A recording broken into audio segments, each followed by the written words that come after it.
Okay, this is Brindlewood Bay Last Resort Part 7. I was just reminded that we did not do the end of session questions last time, so why don't we go ahead and do that now? And we will give Fraser a chance to do it twice, or definitely once, next time we see Fraser. So just going down the row here, Callie, we didn't solve a mystery yet, so we'll skip that one. But did you secretly undermine the authority of a local official? I'm not sure if it counts as secretly, but convincing them that we were there as blood analysis. I'll take that, yeah. Did you show someone that you lied, right? Did you show someone that you've, quote, still got it? We did escape from the burning understage. Does that count? Oh, that's right. Yeah. Oh, yeah, I'm into that. That's fine. Yeah. Okay, let's go on to LMA. Did you dote on someone, LMA? You're muted, Brian. Thanks. I don't think so. Did you show someone that you've still got it? I think you did. You showed in that same way of, shoving a burning coat rack. And also like that homeless man. Oh, right. As well. I think that I feel like LMA is always like the one that people are like, attracted to or whatever. But it's because you have catch of the day. That's why. Right, exactly. I'm going to hold on to that. Okay. Did you behave like a woman half your age, Violet?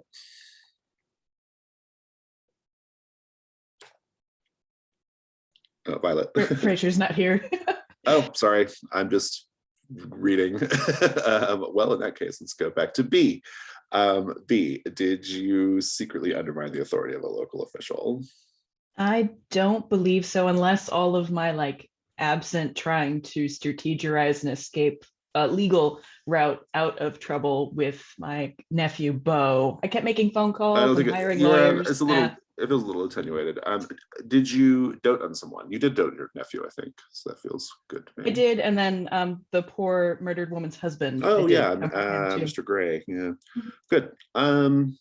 Going back to Violet and Fraser for a second, I don't know if we just kind of need this in the recording there, but clocking somebody in the head with the rolling pin to escape sort of feels like I thought that was I'll just check in with Fraser next time we see Fraser. But yeah. Okay. Yeah. Okay. Good. So let's recap our mystery. So right now you're doing a mystery called Exit Stage Death. And the Mavens were in Boston, or are in Boston, and they were taking in a show, a very avant-garde play called The King in Shadow. And you were there solely because Beauregard, B's nephew, is a stage manager of the show. And the show is incredibly weird and strange, and it sort of tells this story of a woman going into the underworld and Hades and his courtiers doing different things. He's called the Occluded King in the play. And anyway, fast forward, and the actress playing the journeywoman who's going underground was murdered on stage after the curtain dropped. And obviously Beauregard's very put out by this. He seems way more put out by it than the actual performers in the show. And he has asked for the Mavens' help. You have some clues presently. 4 on a complexity 8, which is you found a marking of the red helmet of the Occluded King. I don't remember where that marking was found though. I think was it found where the camera? There's a 2-way camera, I think, maybe, or a 2-way mirror and a camera. Is that what the marking was? I think it was behind the mirror, yeah. Yeah, that's right, yeah. There's an illustration of the Occluded King's lover that looks very similar to cast member photo of Belladonna, and that was in a book that you found. We found out that the victim, Natasha, was a secret daughter of Ambrose. More on him later. And we also learned that the victim was contacted recently by a talent agency in Hollywood that was trying to get her to come to Hollywood. We have so many side characters and suspects in this. We have Beauregard, of course, who's B's nephew. We have the Sinclairs. Now, all of these characters in the theater troupe are all husband-wife pairs, which is kind of suggests there's like a ritual aspect to this, right? So we have the Sinclairs, Ambrose and Veruca. Ambrose is the director of the show, and Veruca plays the Duchess, I believe. And then we have the Vites, Belladonna and Antony. Antony plays the boatman. Belladonna is a member of the chorus, although she used to be the journeywoman, and we think there's some anger about losing that part to Natasha. We have the Thunes, Giancarlo and Gregor. Gregor might be dead. He plays the occluded king, and he was the one who was behaving in a really strange, hostile way towards a couple of the Mavens, and they trapped him in a fire in order to escape him. And Giancarlo is sort of the flower child member of the troupe. And Giancarlo also revealed that that Gregor was Gordon Thune's brother. Gordon Thune, of course, is the banker from All Hallows Screen, a local of Brindlewood Bay. We have the Fanes, Otho and Delia. Delia is, we haven't learned too much about Delia yet, but Otho, importantly, is the one who has been spying on everyone. He has cameras set up everywhere the troupe is at, and he also sort of suggested that he pays for everything, and he's just doing this to keep an eye on his investment, right? Anyway, and then we have Mr. Gray, Maxime, who is Natasha, the victim's husband. Give me just a moment. I need to open my event real fast.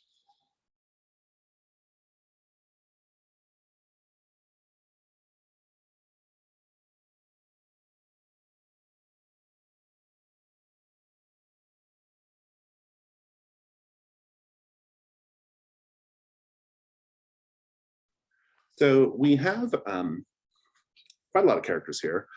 You spent a fair amount of time with most of them in the private bar club, really, called the Sticks, that they hang out in. And then you all, the last thing we saw was all of you sort of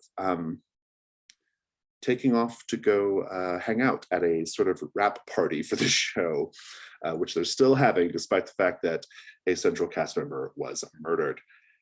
I have us up to 7 void clues, but I think we had a void clue at the very end too, which was like one of the dogs, right?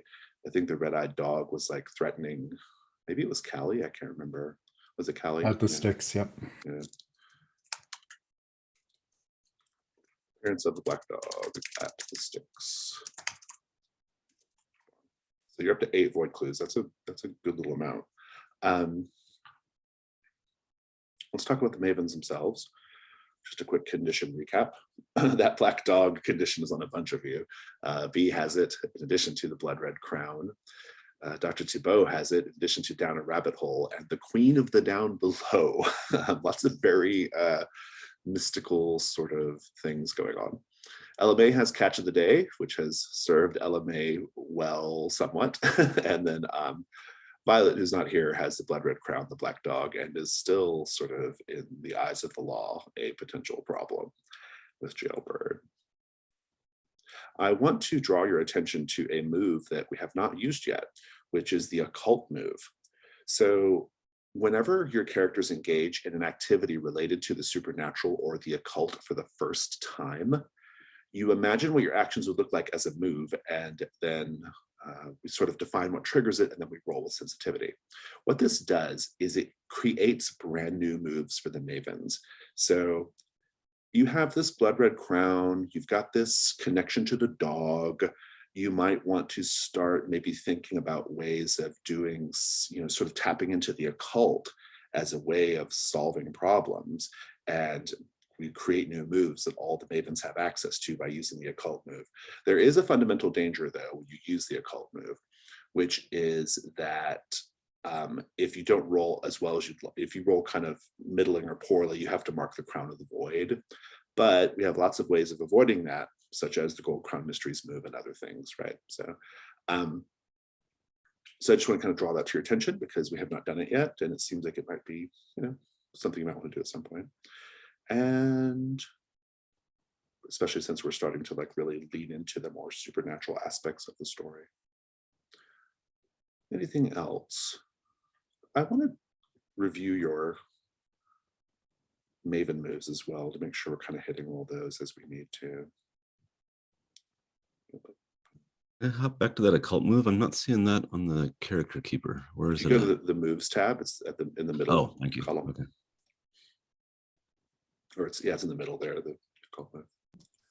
Jason, I did want to confirm that Beatrice's Fox Mulder move, I'm able to reduce my rolls by the number of void clues for this mystery. So we're at 2 currently, I believe. You get a bonus of 2 whenever you decide to use that. Yeah. So Thank you.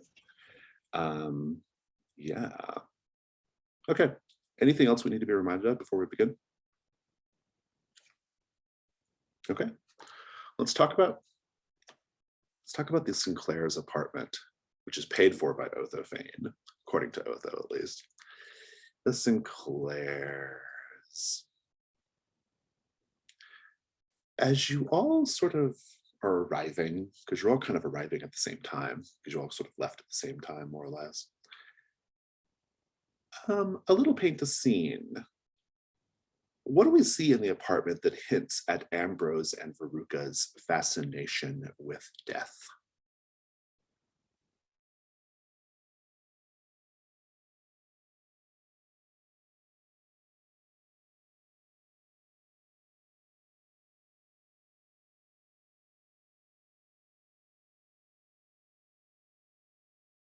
I can't remember the word for like the patterning that you'd see on wallpaper that is like repetitive.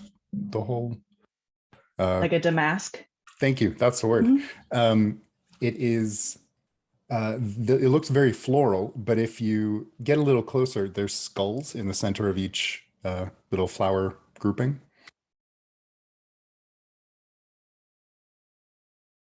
Thank you. I'm picturing dried floral arrangements kind of positioned near windows, very elegant. Then you realize the supporting structure for the dried flowers is like a rib cage, and here there's one, there's another. You kind of question what animals or beings these are from.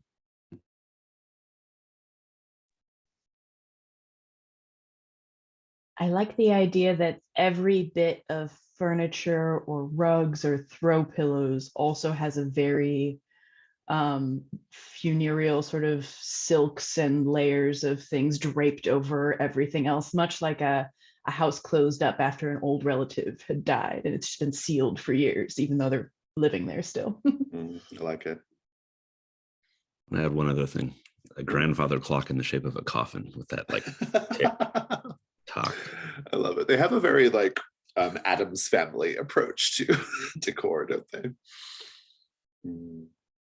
So Ambrose and Veruca are ready for this party. They have like a catering, the little small catering staff there for the party. The catering staff are not important for purposes of the mystery, but they're there just sort of like passing out drinks and crudité and things like that. And at a certain point, Ambrose does get everyone's attention and sort of gives a little speech about like, we've wrapped up the show, and just sort of like grieving over Natasha, right? Like it's a little bit more somber than celebratory, to be fair. Does anyone have the pallid mask? I think we established last time no one has the pallid mask, right? No one has the pallid mask. The speech is surprisingly heartfelt and very somber in a way. But Veruca at a certain point says, but the show must go on.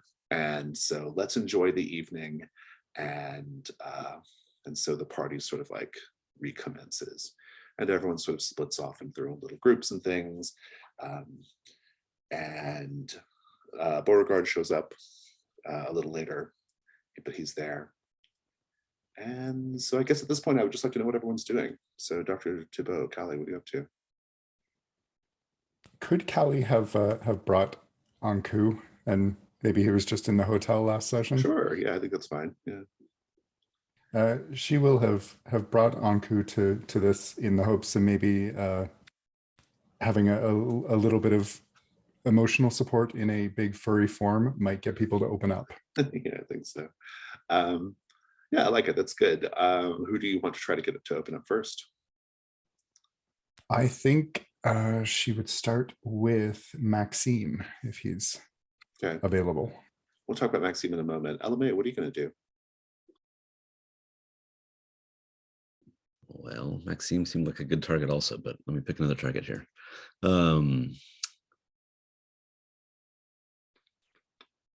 Let's talk to Delia, who we've not talked to much yet. Yeah, that sounds good. B, you going to talk to people? You're going to sneak around? What are you going to do? B has had her fill of these crazy characters, having been trapped in a bar with them quietly sipping on absinthe, waiting for the other Mavens to show up. I think that Violet describing, and then me walking into that situation where the cameras were there and God only knows what, I think Violet would have mentioned Ortho's connections. And Yeah, I I'm going to think say that you all have that information. Yeah. Yeah, that's fine. So I'm going to find a reason to sneak into the kitchens, the upstairs, if there is in this townhouse, and find what presumably will be a crawl space with a bunch of cameras in it. Yeah, that sounds good to me. Let's start with Callie and Maxime. Maxime, of course, is still distraught and a little embittered, actually. He seems like very unhappy about all this has gone down. And so what do you do? Callie, what do you say? She'll kind of take a seat. I imagine he's, brooding on a chair somewhere, and she'll take a seat kind of obliquely beside him and just let Anku kind of approach and say, Mr. Gray, have you met my dear friend Anku? And this might be a good chance to or maybe a good opportunity to be reminded of does Anku have a meaning? Is that like a reference to something? It is. Anku is in Welsh and apparently French folklore. He was a servant of death. He's basically the big skeleton with a scythe. What an appropriate name. I think Anku will be very, very popular at this party. Go ahead and roll the meddling move with presence and advantage for Anku. That's 12. Very good. You get well, you don't necessarily get a void clue. I can also just kind of reveal something about the conspiracy or the history of the place. Let me take a look at my sheet to be reminded of how my game works. And we also have one less threshold, correct, because of Fox Mulder, right? Okay, that's really important because we're kind of on that line right now.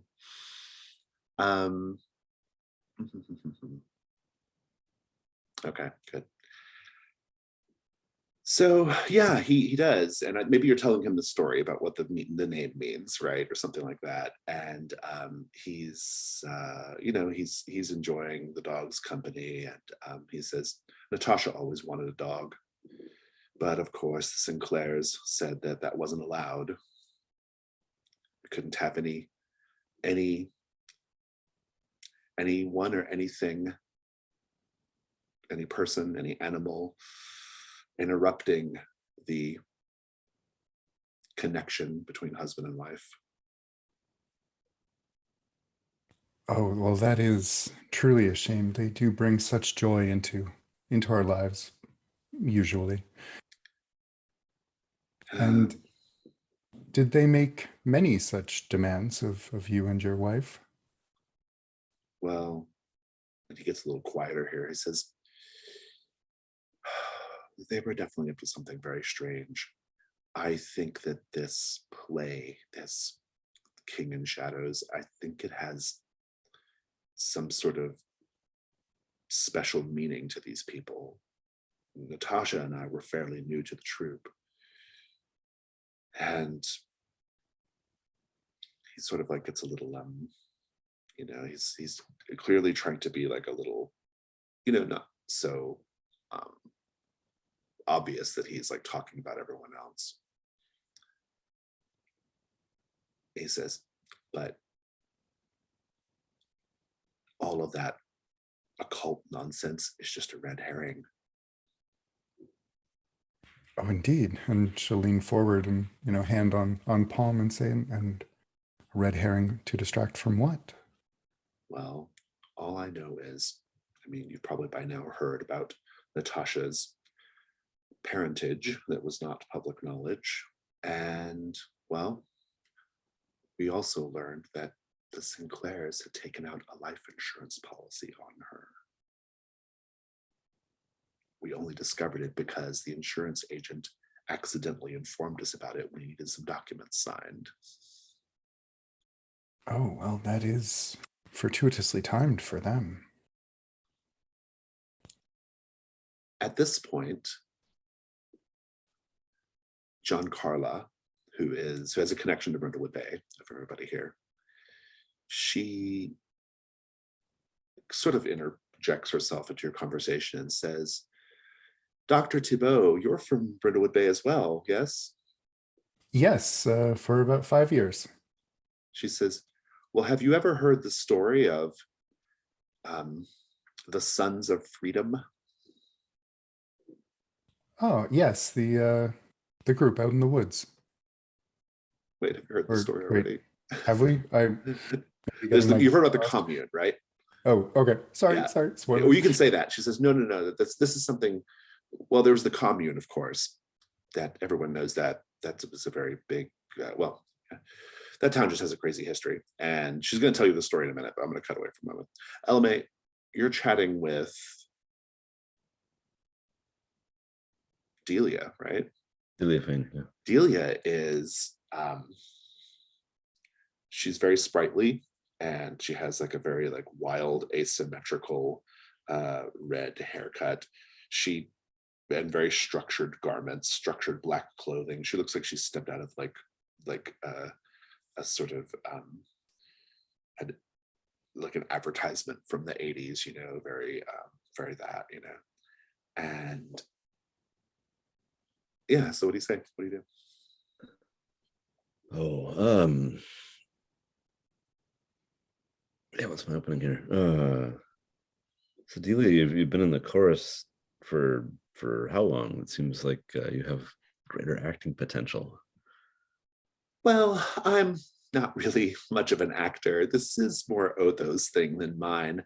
But, well, you know, the Sinclairs kind of insisted that everyone participate, and I'm just happy to contribute. I'm happy to support my husband's artistic endeavors.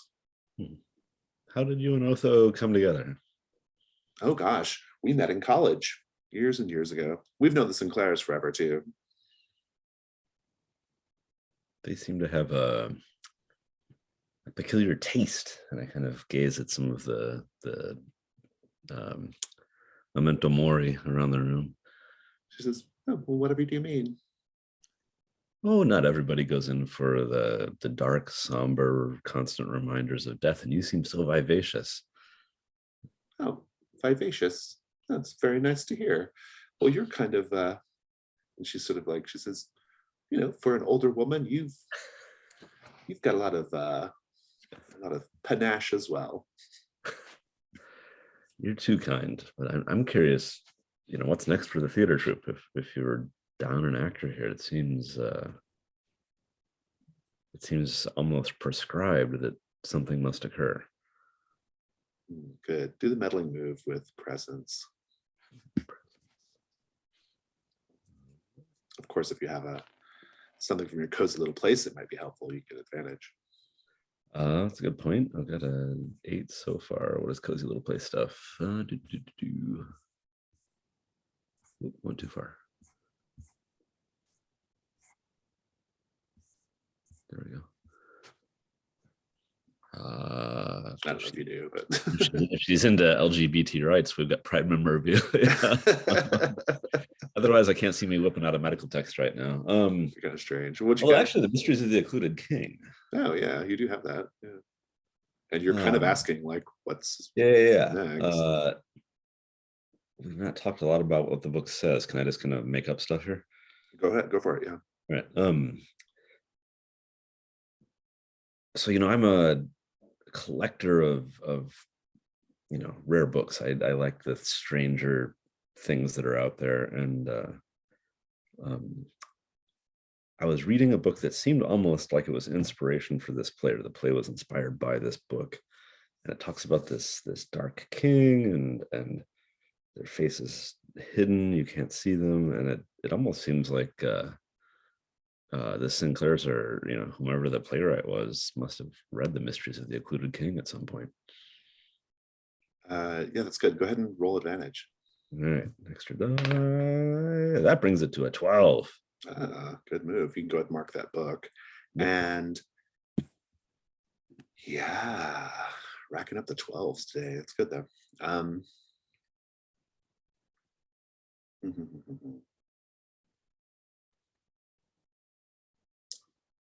Let me think about, she says, well, I'm not really much of a scholar on the Occluded King.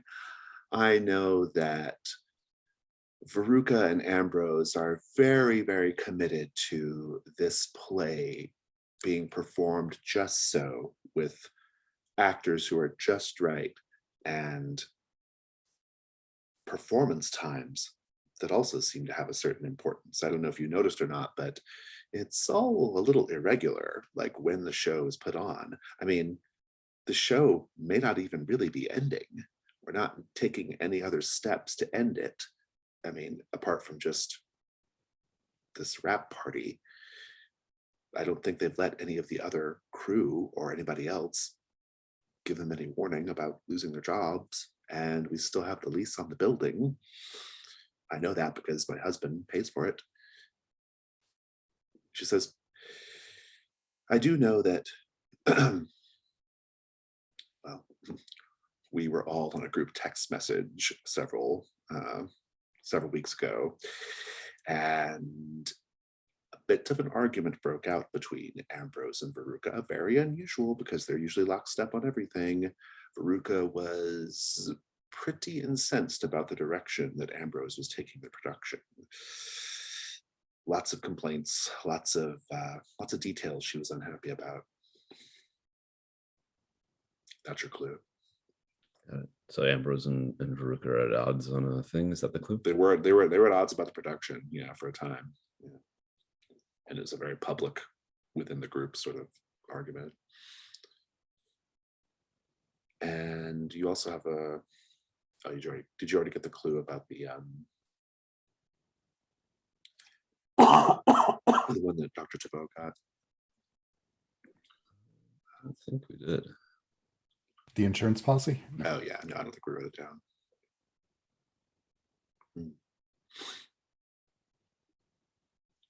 And I owe you a void clue, but we'll come back to that. So B, I think it's wandering off to other parts of the apartment is not a big deal. But as you're meddling, it could be kind of dangerous to meddle like this, right? But you're welcome to do it though. Do a composure to just kind of look around, and poke around, but with meddling move.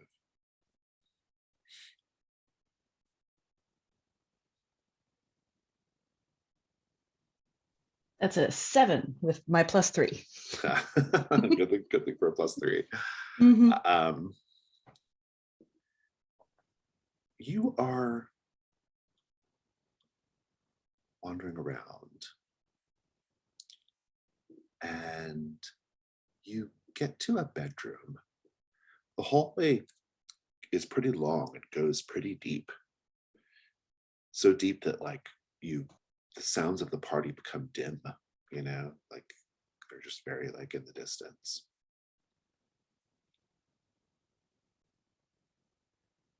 And you find on the ground in this hallway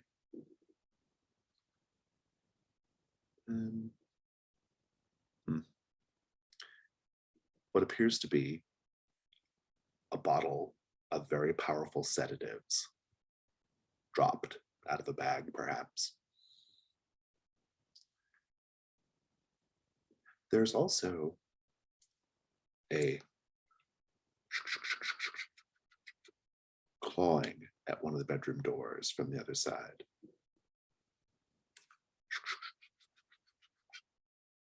What do you do?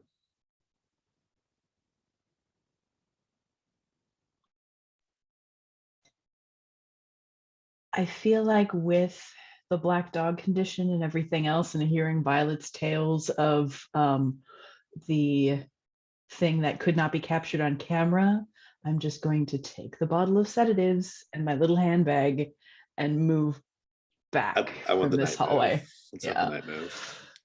What are you afraid is going to happen if you lose your nerve? That there is something dark that will come bursting through this door and cause me harm. And I'm going to make you roll at disadvantage because of the black dog. 3 dice, 2 lowest. And it's going to be composure. It is composure, though. So. Well, I rolled another 4, so 7 again. Okay, good. Yeah, I'm going to give you the condition frightened, but you do manage to, you can give me the scene, like how you sort of get back to where you need to be.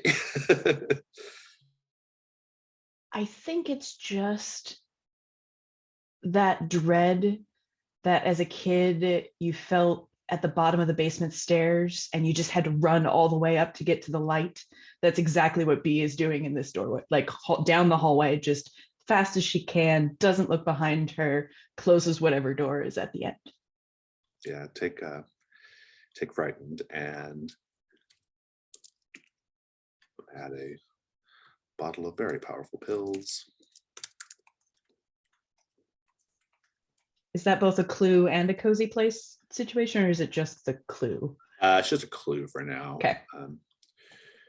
And I usually only do cozy place stuff if it's like has like really narrative significance. You know. Let's go to.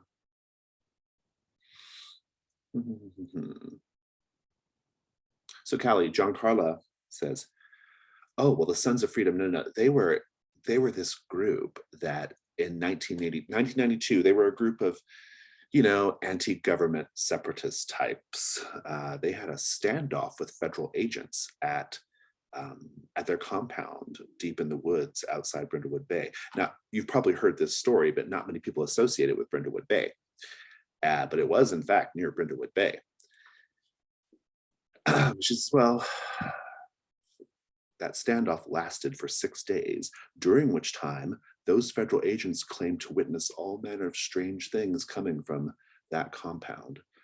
Bizarre lights, chanting, barnyard animal noises, and other things, rumors indicate. Some of the agents even reported having hallucinations during the standoff and even glimpsing monstrous forms in the surrounding woods. I only know all of this because, well, Gordon and Gregor might have been doing a little bit of business with the Sons of Freedom at that time. It's not something that Gordon especially likes to talk about, as you might imagine. He's pretty ashamed because, well, you might recall that that compound just sort of fell out of the news, but we know why precisely. Those from Brindlewood Bay know why. On the 6th night of the standoff, there was a wild chanting followed by terrible screams that came from the compound. And when those FBI agents went in, they found an abattoir. The floors, walls, and ceilings were soaked in blood, and pieces of the Sons of Freedom were strewn all about. That town has a dark history. Fascinating story. And people like Gordon and other June Willoughby and other society people in Brindlewood Bay have done everything they can to make sure that the media has separated Brindlewood Bay from that story. People don't associate them. And, well, some of the more esoteric and occult details have also not made it into much of the reporting, but I know what goes on. Callie will lean forward and say, perhaps when I get back to Brindlewood Bay, we can schedule a meeting and you can tell me more. I'm fascinated. I thought you might like that story.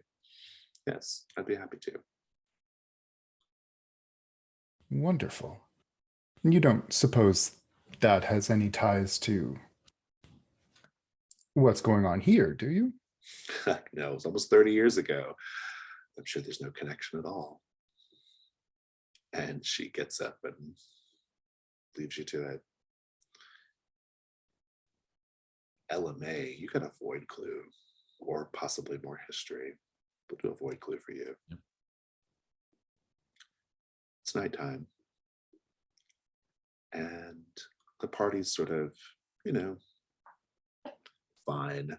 It's going on. And you see that Belladonna and Antony are out on the patio. And you see them pointing up. And then they excitedly grab each other, like they're trying to hold on to each other because they're so excited about something out there. No one else has noticed this yet. What do you do? This was outdoors, you said? Like a balcony? Yeah, on the balcony.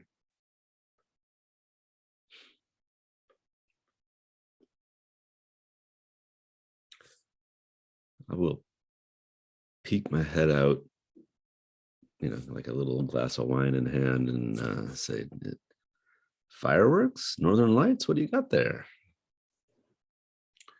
Belladonna turns and says, no, something much more spectacular than that. And she'll say, look up, what do you see? And if you look up, what you see is nothing. No stars, no moon. It's just a black void sky. Nice. Antony looks at you and he says, I know you don't know much about us. I know you're just here trying to help your friend's nephew. But you're in it deep now, Ella May. You are here at the time of the rising of the king. You should count yourself lucky that in the twilight of your life, you're going to get to experience this.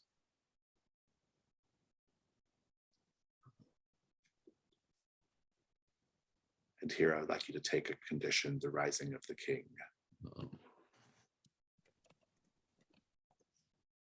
What do you do? Oh, At this point, Belladonna pushes past you and she's like, everyone come look, come look. I'll say, I'm not a huge fan of royalty, but Elvis was a very skilled musician. Antony laughs. Oh, Ella May. I feel like this amazing, perplexing darkness, it needs a soundtrack. It needs its own. It needs something. It needs a figurehead, if you will. So who would be the king that is rising in this moment? And Antony sort of puts his hands on your shoulders. He says, oh, sweet lady, you are advanced in years, but you are a child when it comes to the ways of the cosmos. But fear not, for we will teach you.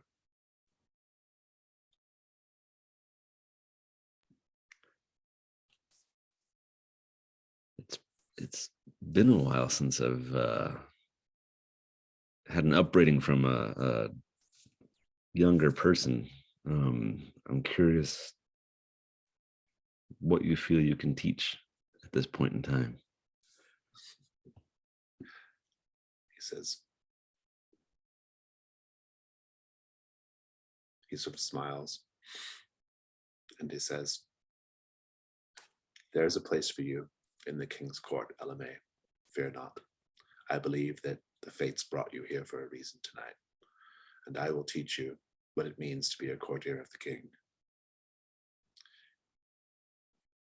B, you are rejoining the group when everyone is sort of excitedly going out the balcony.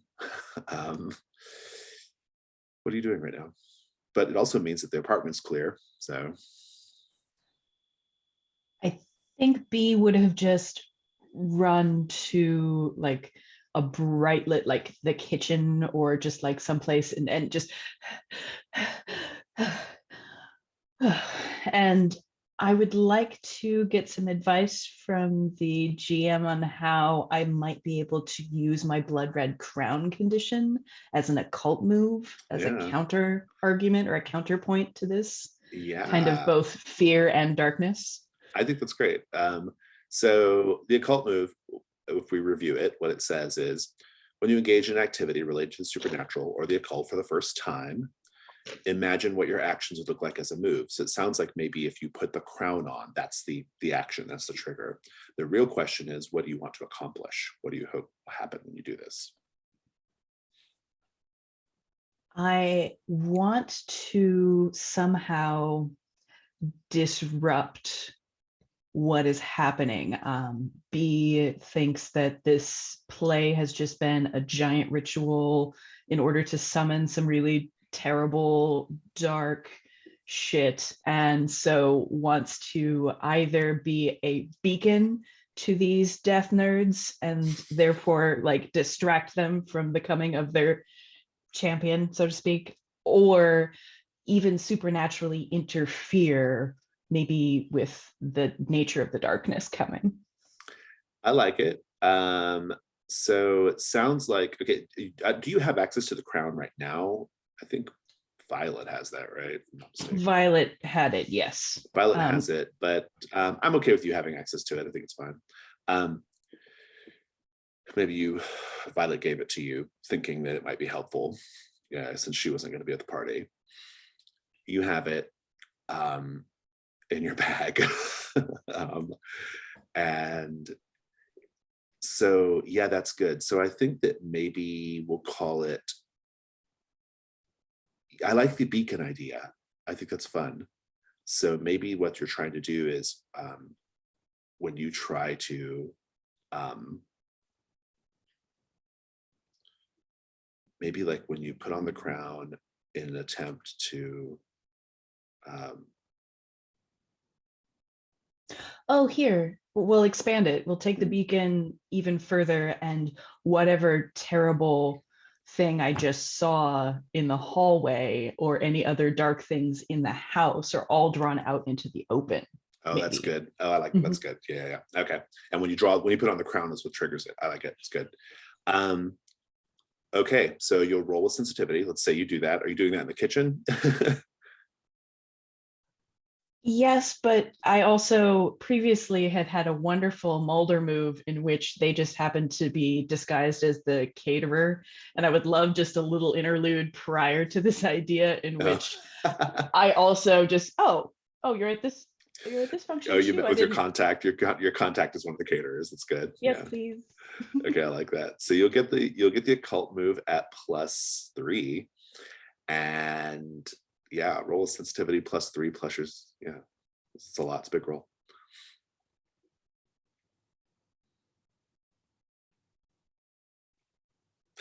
Oh no, based off your body language, I'm assuming it didn't go well. I rolled a 4 again. Except no. I don't have a +3 this time. My sensitivity is 0. You do have a +3 on the because of the void clues. So 7. 7, yeah. Again.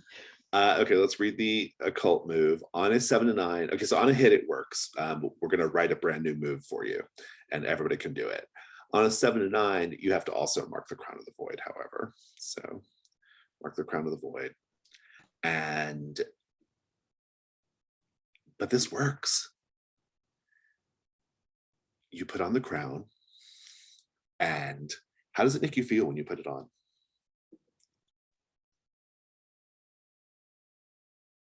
instills kind of a peaceful calm to it. Like I think that it's channeling some sort of regal, bloody confidence into her, where she just finally, oh, okay, we can do this. And then it's instilling all of that positivity and confidence in me, whether it's good or bad, I don't know.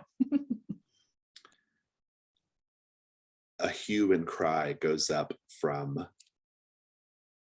the group assembled on the balcony, Callie and LMA. And when you turn and look, everyone is looking back into the apartment, and you see a shadowy figure wearing the willow crown standing there. And the room is just sort of like draped in this sort of like darkness.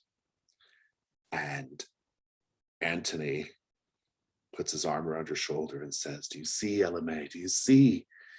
The king has arrived. He is here in this very place." And let's take a 5-minute break and we'll come back and have that scene. I'm curious, what are you hoping that the dog will do once it's drawn to you, B? That I might be able to conquer it to my will. Oh, very interesting. Okay, I'm into this. Yeah, this is intriguing. I think this might be how we ultimately write the move, that the crown is about summoning the black dog to you. I think specifically that might be what it does, which is intriguing. Yeah, I think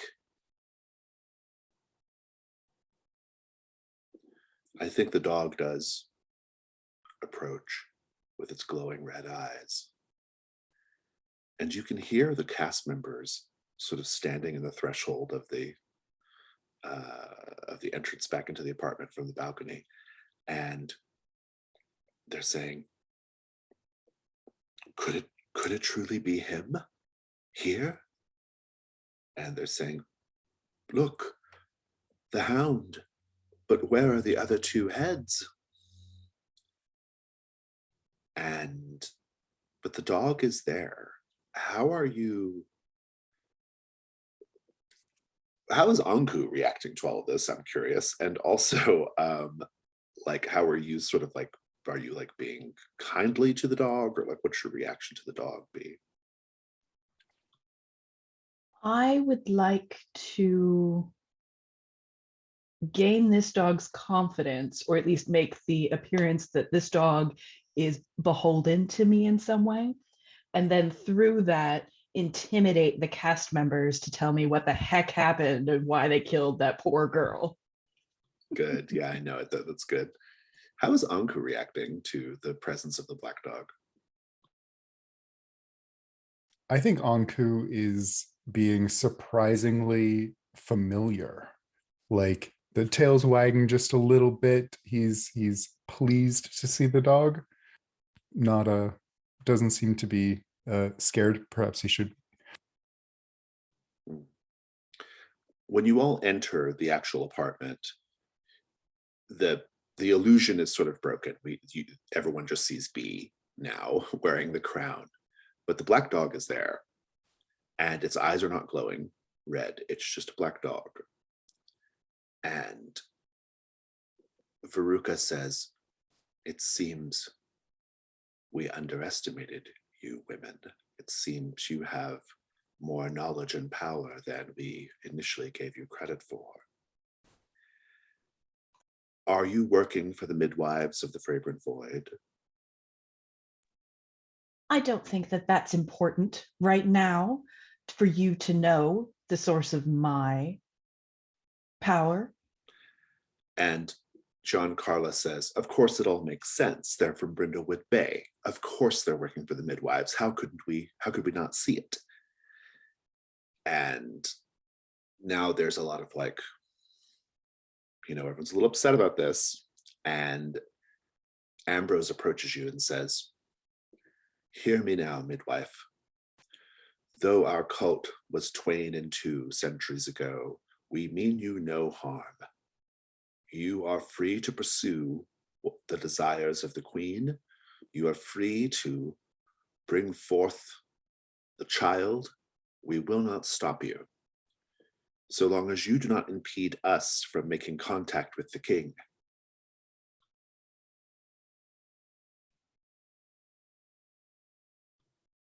So how are you going to play this?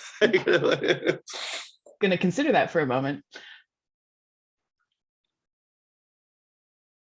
I mean not to dredge up any old bad blood betwixt us.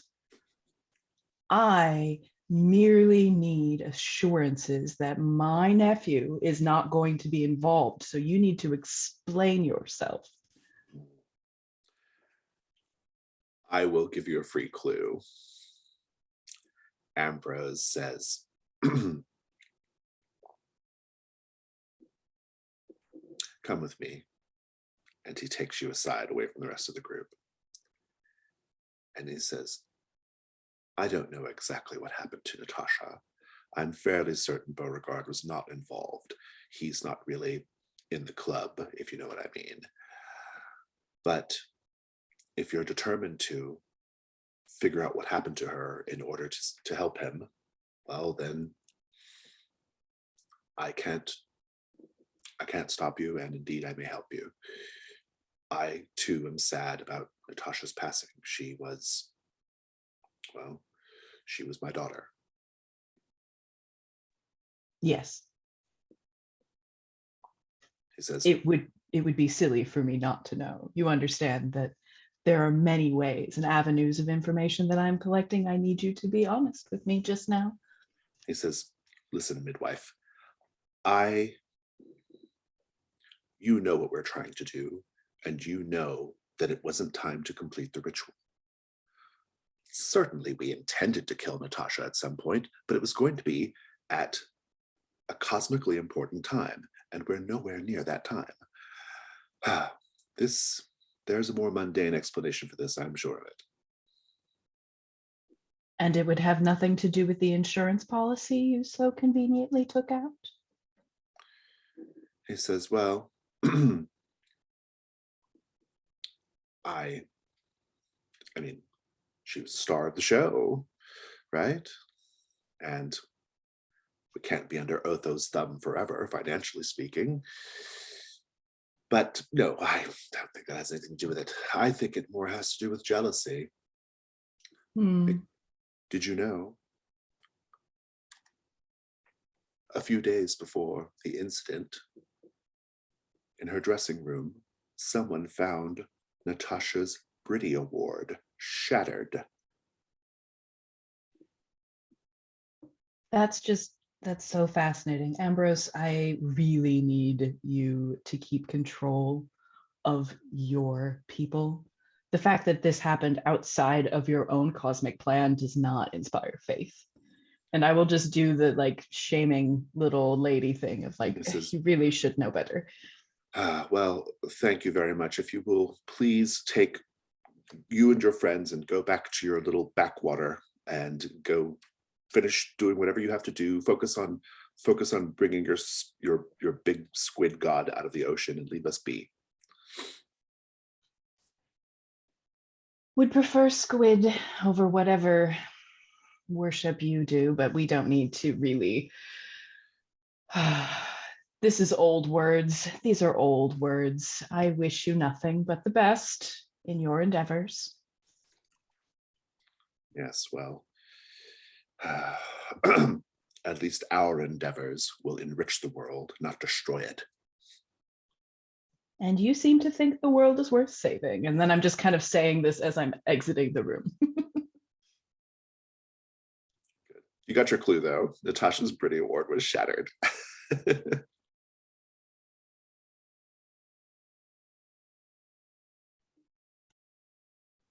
So you all have to leave. You're no longer welcome at the party. Yeah, I did do that. I did do that. Quick question. Did I actually see that black dog? Because I'm the only one who has not seen it thus far. What do you think? I'm okay with you not having seen it if you think that's more interesting narratively. I think so, yeah, that I'm sort of the skeptic who's like, you all are talking about black dogs. And you all lose track of the black dog eventually, even the ones who can see it. It's not there after a bit. But yeah.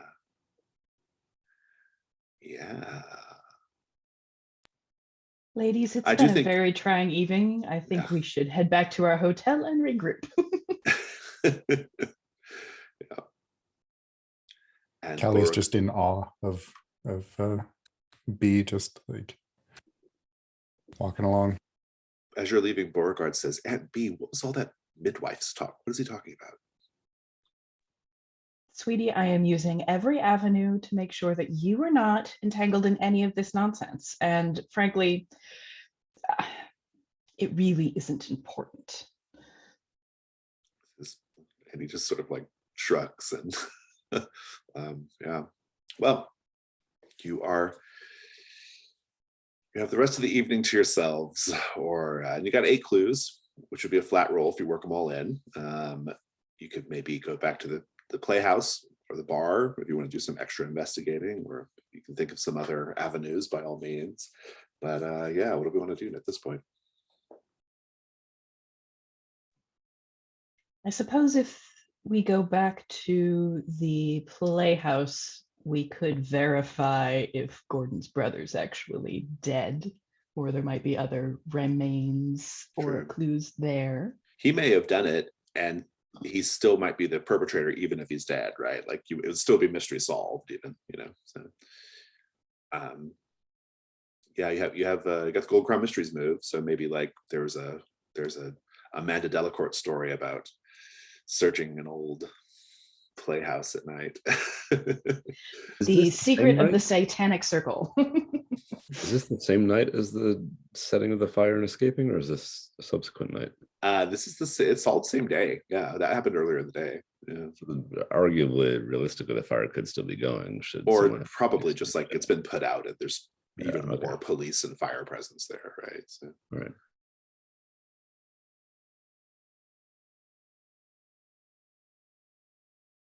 I, as a player, am hesitant to start theorizing because my rolls have been such dirge. So I would love 1 or 2 more clues as a buffer.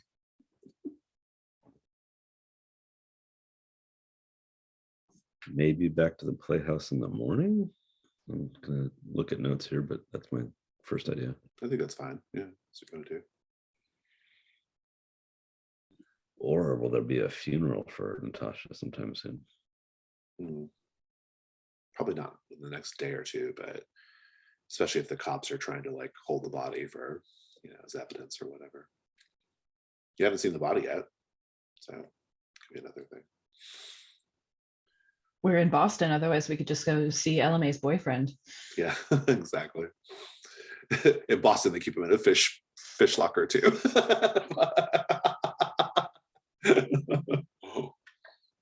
It's an East Coast thing you wouldn't understand. You wouldn't understand. No. Okay, so we'll just say it's the next day, and you managed to get another night at the hotel.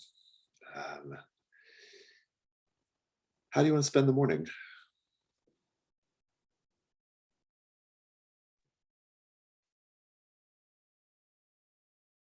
Cup of hot coffee and a cold cadaver. Sounds good. Getting in to see the cadaver could be tricky, but not impossible.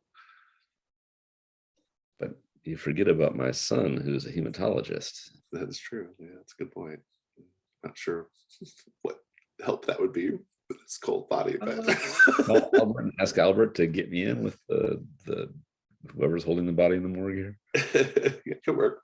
Dr. Thibault, what do you want to do? I think maybe she'll take Anku for a walk and hopefully maybe have dropped a message to Maxime to try and convince him to get out and get some fresh air to help. Okay, I like that. Yeah, that's good. Kind of shake him down some more. And B, what about you?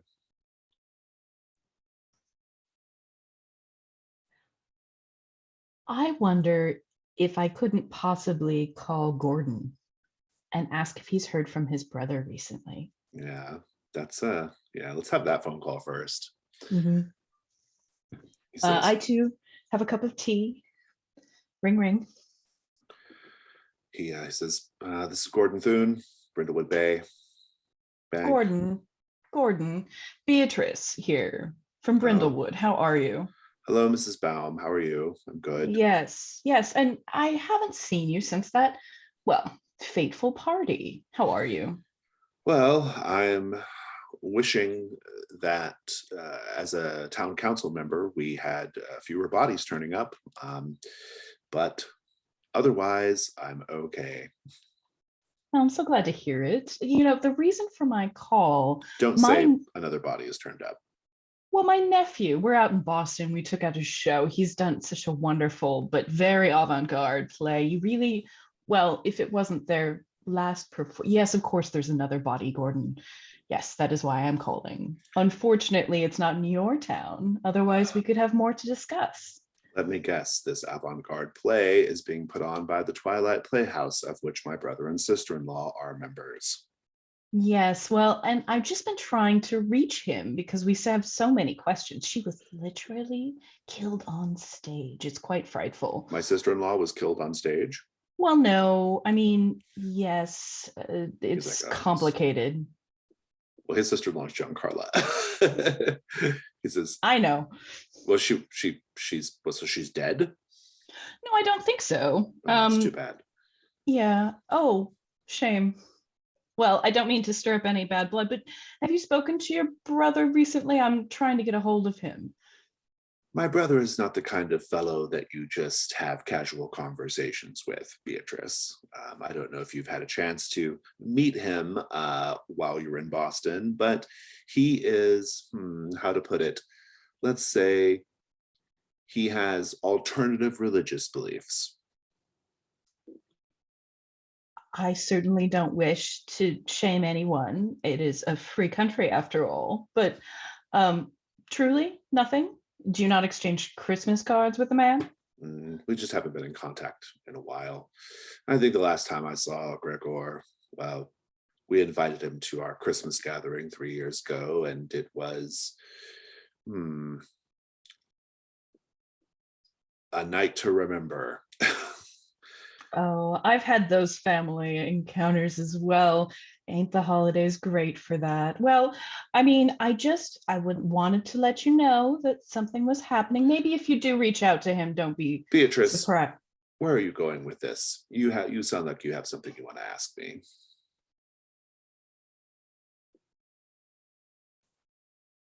Crap. Sorry. We'll pause that. Please. Callie, Maxime comes to meet you. He sees you in the park, and he's looking actually a little better.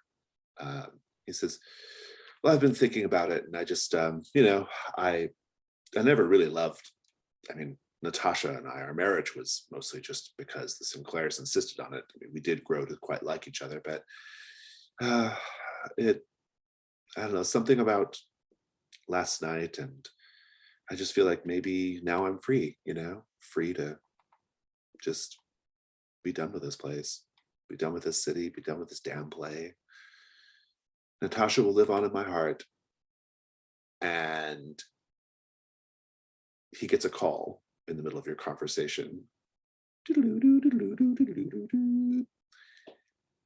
And he steps a few paces away and he says, I can't talk right now. I can't talk right now. Okay, right, bye. Yeah, bye. And he puts the phone down. So, what do you want to talk about? Oh, well, we didn't get a chance to discuss it much, but my husband was taken from me before his time, before I was ready, with not much warning. And I do understand. Was he stabbed on stage with a ritual dagger? Honestly, perhaps he vanished. It's not out of the realm of possibility. I have no idea. He says, I'm sorry, I'm being snarky. It's how I process my grief. He's very different today. Like, he was very melancholy and grieving last night. Today he's like wearing a tracksuit, jogging, like chatting with somebody on the cell phone. And she'll say, like, I understand the appreciation of the fresh start even the most horrific circumstances can bring, but this does seem like quite a pivot from your feelings last night. Roll the meddling move with presence. You can use the dog again. Oh, 9. He says, well, Dr. Thibault, I just feel like I have to, I have to kind of move on. And, well, let's just say it also came to my attention last night when you all left after everyone was getting really, really drunk and letting their tongues wag a little bit too much. I discovered that Natasha was fooling around with Anthony Veit. So you know what? I'm sad. I hate that it happened to her, but I gave up a lot for that woman and this play, and she was cheating on me. Oh, that's just dreadful. And Anthony, that is a surprise. Yeah, well, let's just say that the party became a lot less convivial after you all left. There were lots of accusations, lots of impugning of people's reputation and integrity, and people started insulting people's performances, and it was just a mess. It was a great big mess.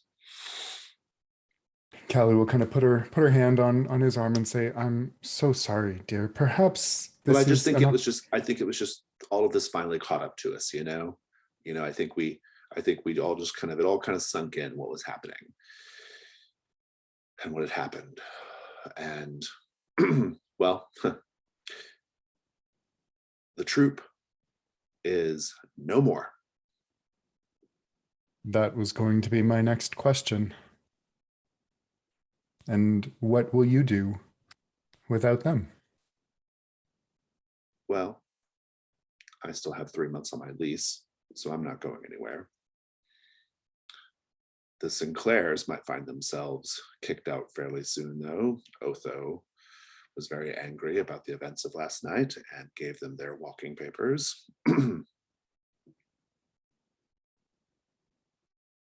Oh my, it does sound like quite the schism.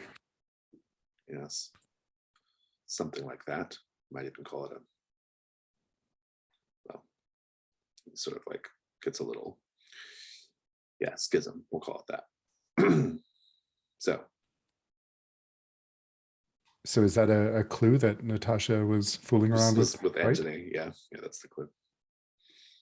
And the complication is just that, like, the group is all like angry at each other and pissed off, and may not even be easy to reach anymore. So, LMA. First things first, you're going to have to convince the coroner to let you go see the body. So how does that go? I think you get to the front. The coroner's he's sitting outside the office or outside the building smoking. And they're always out back smoking. Always. He's like, offers you a cigarette as you come in, as you approach. He's like, want one? No, not my thing. Fair enough. Cancer, all that. Well, I mean, how many years you got left realistically? Come on. Looking at me, a few. I'm sorry. I'm just I have a very morbid sense of humor, my job and all.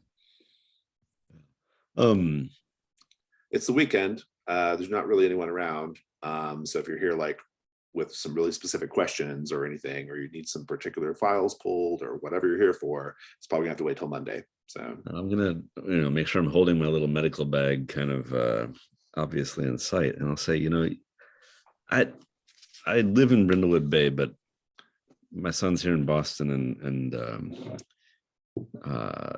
my ex partner Jane also was a nurse here, and I've kind of been working on writing some murder mysteries, and the more I learn about the work of a mortician, the more I feel like I need to see a little bit of it. And I know this is a little unorthodox, but Oh, you want someone to base a character off of, like yeah, like when and if I don't actors like understand what you hang out do, with how can I gangsters or write it? whatever, Right, I can't write it accurately if I don't know what you do. And so I'm curious to see the voodoo that you do. Oh yeah, well, will I get a? Well, are we talking like am I gonna get some kind of credit here? Like, Oh, that would, yes, if you're willing to have your name in there, sure. But if you prefer to be anonymous, that's also fine. I'm just a writer doing research.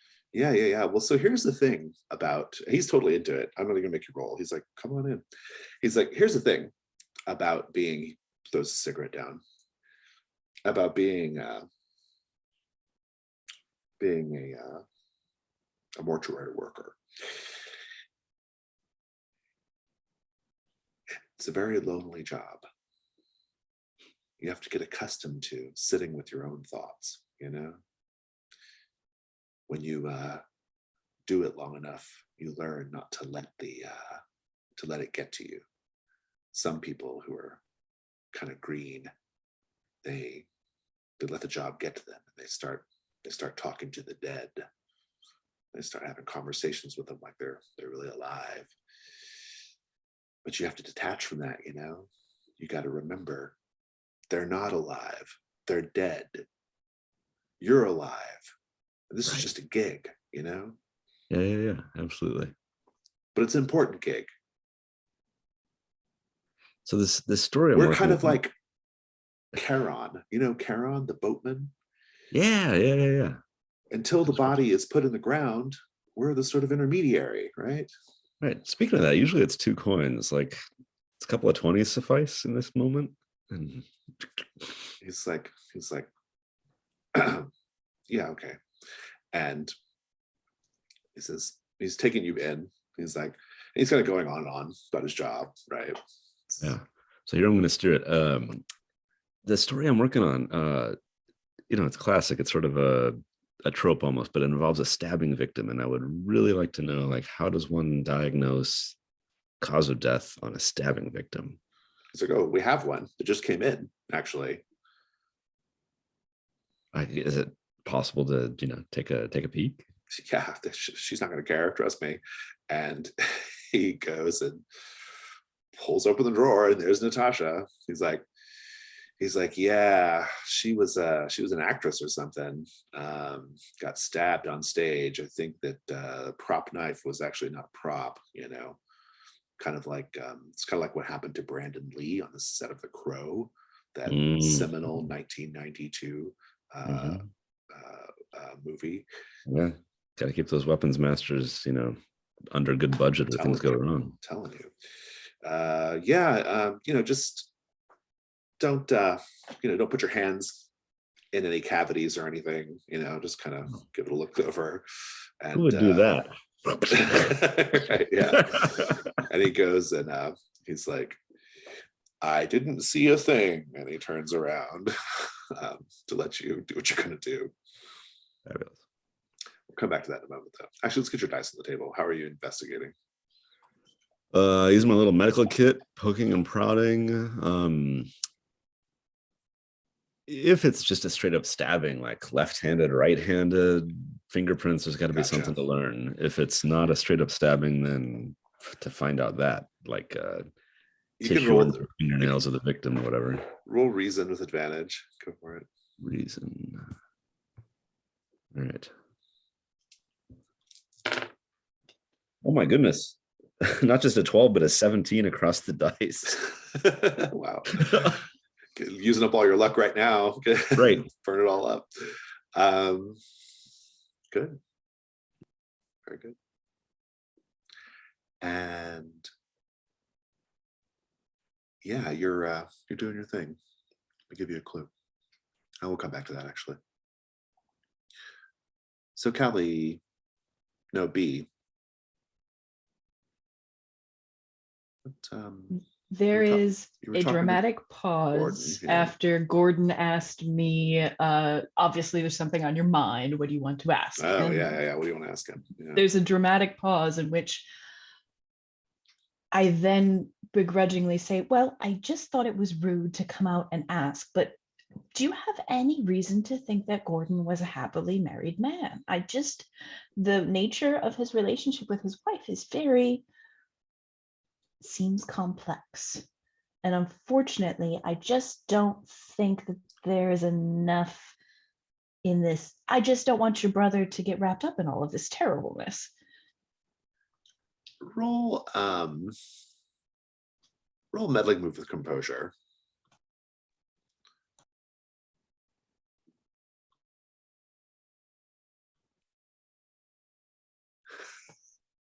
It's a 7. Okay, you're hitting the Again. sevens. You're hitting the sevens. Good. Yep. Yeah. Do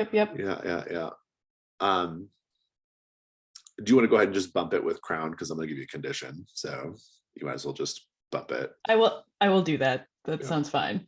I would like to be mildly successful today. Yeah, go ahead and mark either Crown of the Queen or Crown of the Void. And did you mark Crown of the Void last time as well for the thing? I did. Awesome. And so you got a 10. He says,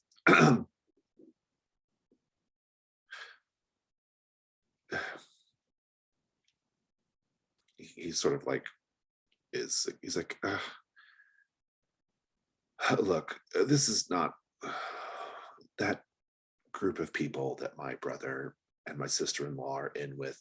They are very, they're very unusual. And they are not the sort of people that I would like for him to be hanging out with. And I certainly believe you when you say that there's a potential for him to get wrapped up in something terrible. And it sounds like there's been a murder, and I'm not surprised because, well, a year ago, one of the cast members, they were doing this play back then, just at a different location, different city. A year ago, one of the cast members, Bella something, she was, well, her costume was found laced with some kind of poison. It was a whole to-do. And I had to pull some strings to get my brother and his friends out of trouble. So is it that same actress? Did they finally kill her? Well, no. The woman's name is Natasha, who died. Well, listen, Beatrice, I suggest you don't get too involved in this. I'm sensing that. I would very much not appreciate one of our biggest depositors dying, especially when, according to the documents we have, all of your money would be withdrawn and sent to another bank. They attached to one of your inheritors. Like, let's keep you alive, keep your deposits. I can always count on you to stay focused on the things that matter, Gordon. I do appreciate your frankness. I'm just trying to keep my nephew out of trouble. I know, obviously, you've done the same. So I'll try to call my brother. Thank you for the heads up. And we'll be in to talk investments next week. Yes, Tuesday. Splendid. Marvelous. Well, have a good day. I've been hearing about this. Have you heard of these NFTs? Do you know what that is? None of your no, I'm sure that you'll be able to enlighten me. Have a nice day. My grandkids are into it. I don't know. I've hung up on the man. Good. All right, got another clue there. Which is, the clue was that done this before, basically, is what that clue was. Yeah, right. Someone tried to kill Belladonna.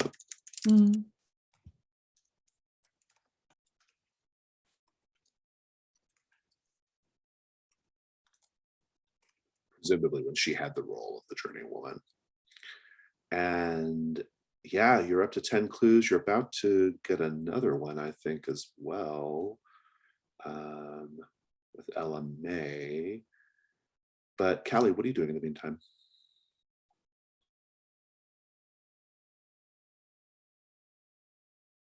Could she try and get into the theater to check on the results of yesterday's events? Yeah, you definitely can. I think when you arrive at the theater, you'll see that there's still a little bit of like police and fire department presence there. And they're like, ma'am, you're gonna have to move on, please. She would like to try and convince one of them she's the cultural consultant with the troupe and needs to get some of her research materials. Is this well, are you gonna be long? I mean, what Oh, no, not at all. I just need to get into the proper, very briefly. all right, well, here, we'll take you back there. He's like, come on. They just take you back there to the back. And they're like, it's real tragedy what happened here, you know? The stabbing, yes, very, very tragic. Yeah, well, then a fire broke out as well. If I was you, I'd look for different employment. This place is cursed.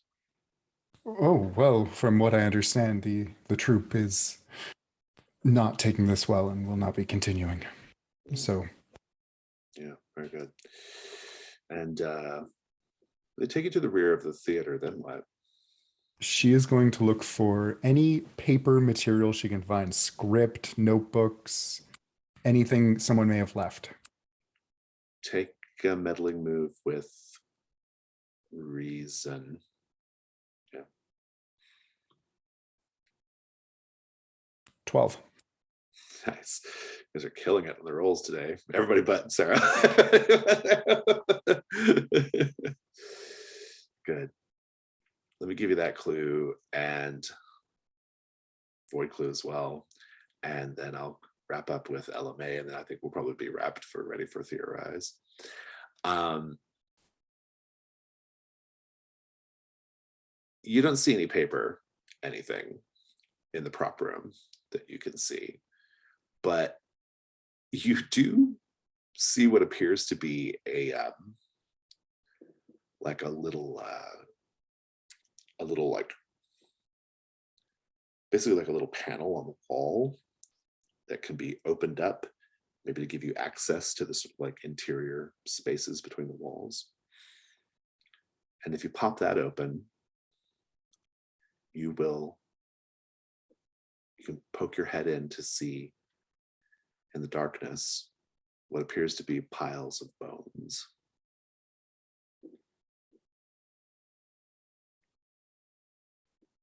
And she'll say, "Oh, my officer, you may have more investigating to do." And he's like, well, what do you got there? And he goes and he's like, oh, wow, boy, this is going to be so much paperwork. Maybe we just close it up. Oh, well, my lips are sealed. Perhaps you would allow me to. I mean, because it could just be a prop, right? It could be, but perhaps I could check out underneath the stage before leaving. What do you? I think you've probably found quite enough already. Did you get the things you needed, ma'am? I suppose I did. Was anyone hurt in the fire? Oh, no. It looks like it was just some sort of electrical fire. There was a prop down there, and it sort of, yeah. But no, it didn't find anybody down there. With the Queen of Down Below, could she maybe be drawn to make a break for it, or I think so. If you want to, what are you going to try? What are you hoping to accomplish? prove that Gregor is not dead? Ah, good. You can make a break for it. And you're just running down the stairs. Yeah, she'll just say, "Oh, is that there at the bottom of that pile? Is that?" And wait for the police officer to kind of lean in, and then she'll just quietly start down the stairs, or however Gregor led him.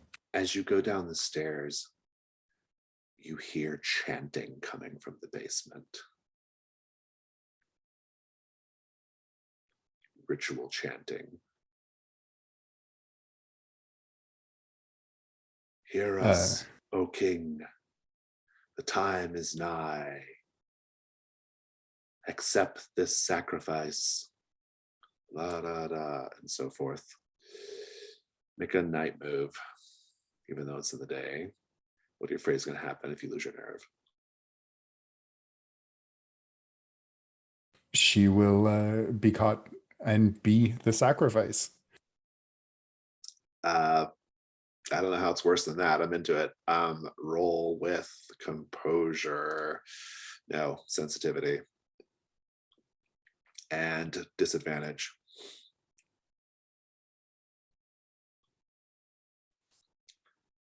5. 5. We shall pick up on that in a moment. LMA, you get a clue. You also got a 12 plus. The clue is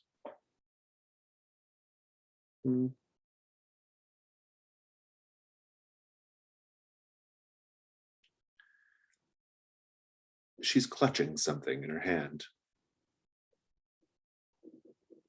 If you peel back her fingers, which is a little tough because of rigor mortis, you will see that she's holding in her hands what appears to be a lock of dark hair.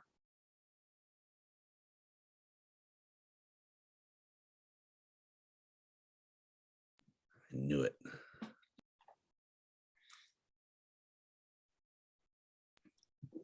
Starting to feel like we've got enough to theorize at some point soon.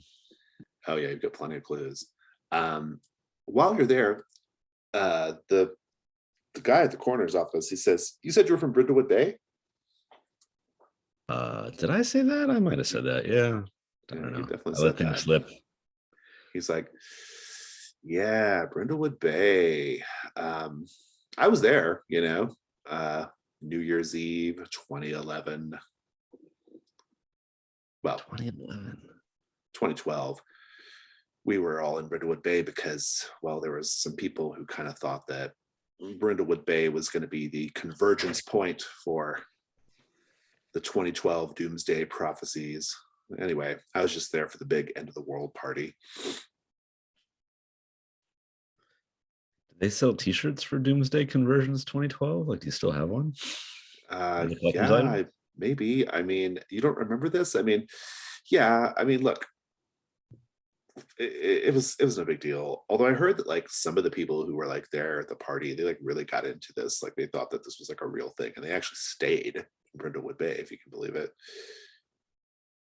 Huh. Well, I went there and stuck around, but I came a little after the Doomsday Conversions party that you're describing.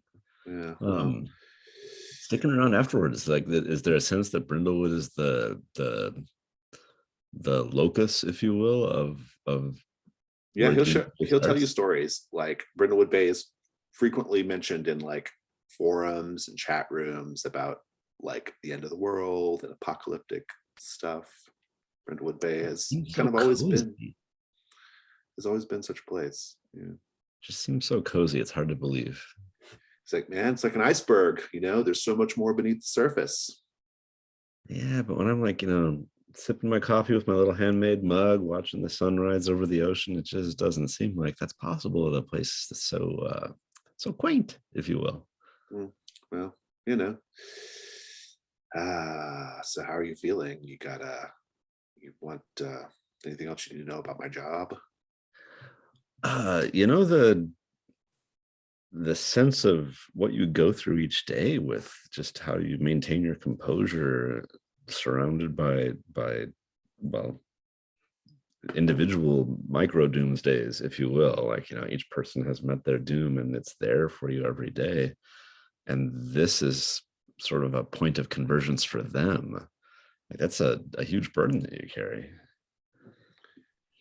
I mean, I just, it was better than working at Starbucks.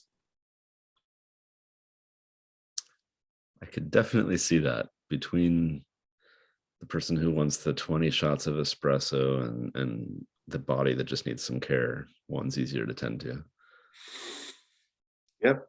And he says, oh man, I could go for a cigarette. He gets up and could have a smoke.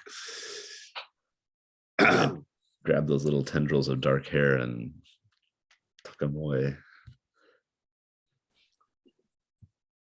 Callie, you go downstairs and you find a collection of people down below. People, you don't actually recognize anyone from the cast, interestingly. You do see a bunch of people, though, wearing robes and cloaks and things, and also police officers. Like, they're there, like, keeping an eye on this place right now. And they're saying, and as you sort of step down the stairs, they all kind of part and they say, she is here. She has arrived. The queen of the down below. We hie her to you, O Lord. And they circle you and push you forward. You can see the place is totally like almost hollowed out from fire, right? And you see the dog, the Kerberos, but it's all like the fur is all burnt off and it's just like metal frame, singed fur and metal framing kind of looming down.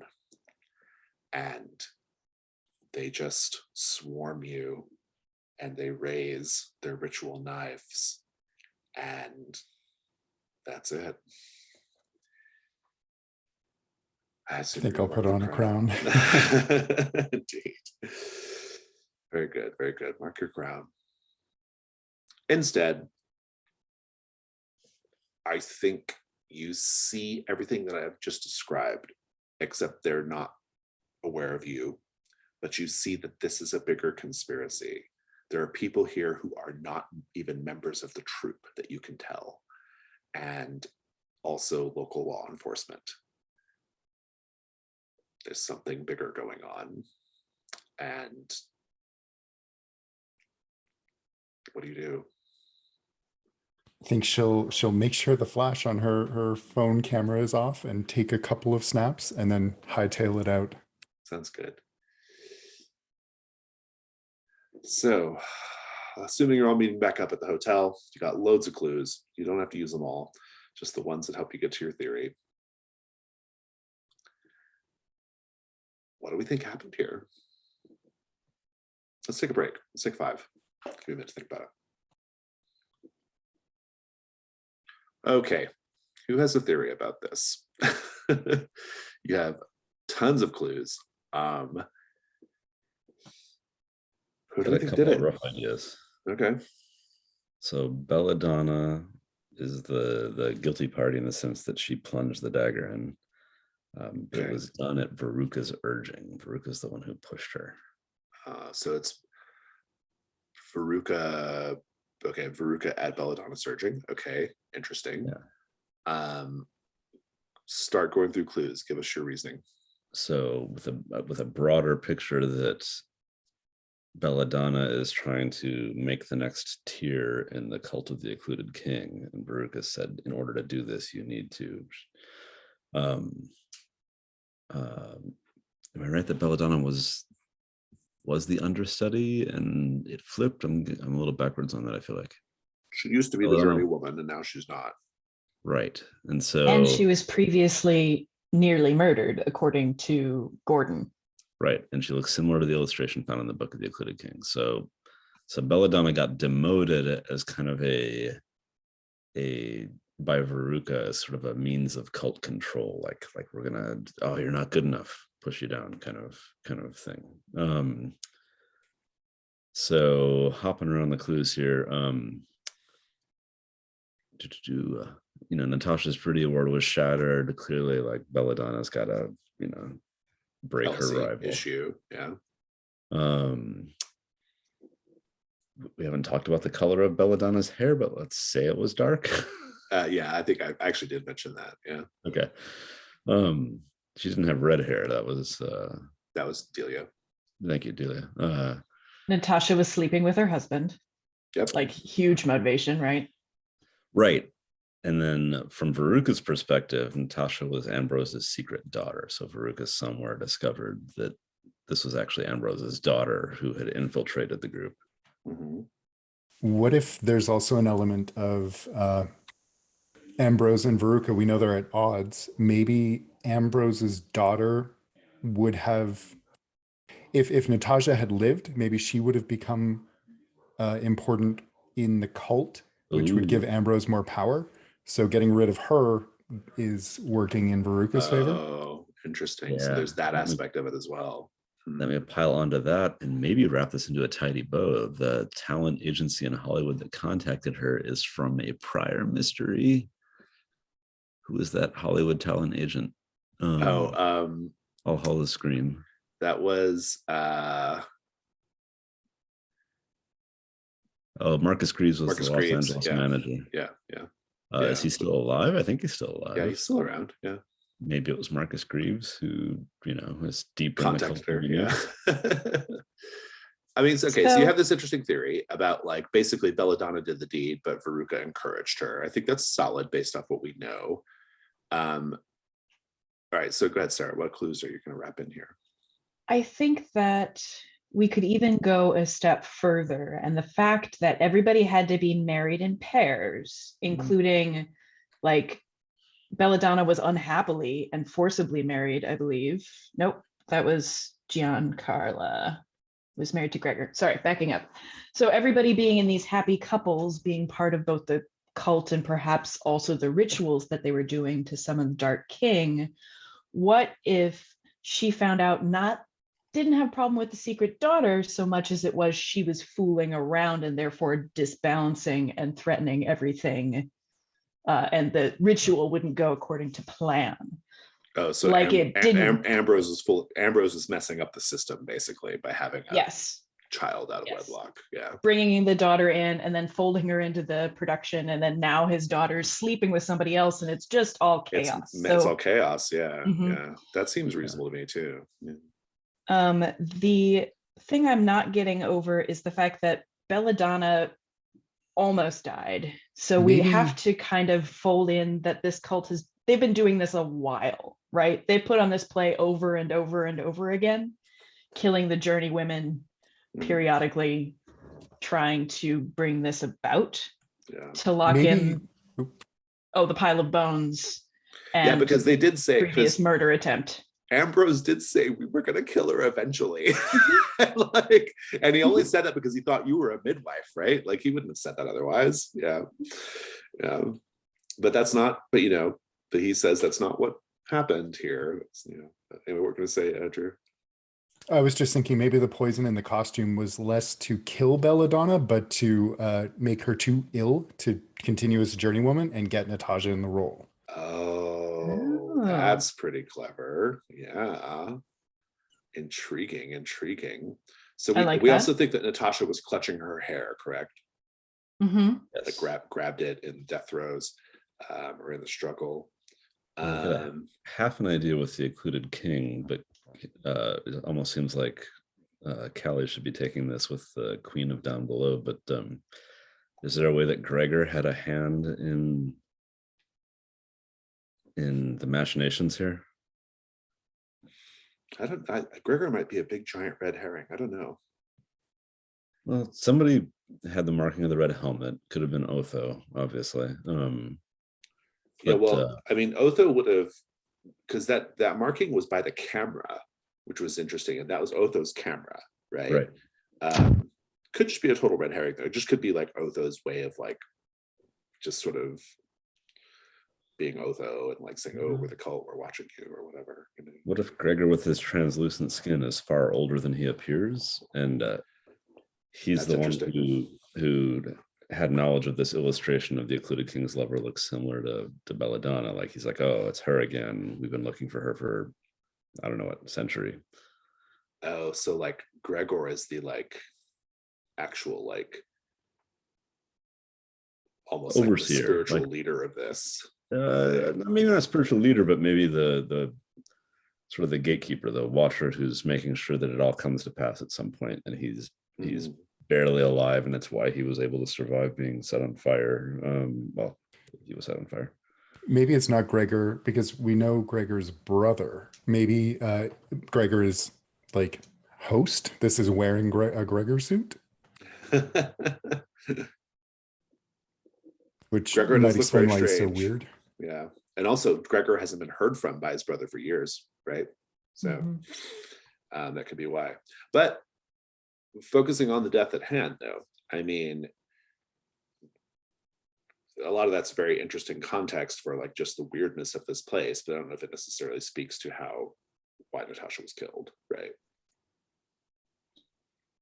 I mean, I think we have a powerful motive in both the she was cheating on her husband and therefore upsetting the balance of the play company and therefore the ritual. And Belladonna was jealous. Right. The sedatives could have been used to make her a little fuzzy during the actual performance, so she wouldn't necessarily see that it's a real knife coming at her at the final moments. We can add some context and say that during the play she was in fact kind of forgetting her lines and stuff. That would be kind of interesting. Yeah, I like that, to work that one in. Yeah, the bones feel could like be we did bones, right? not yet.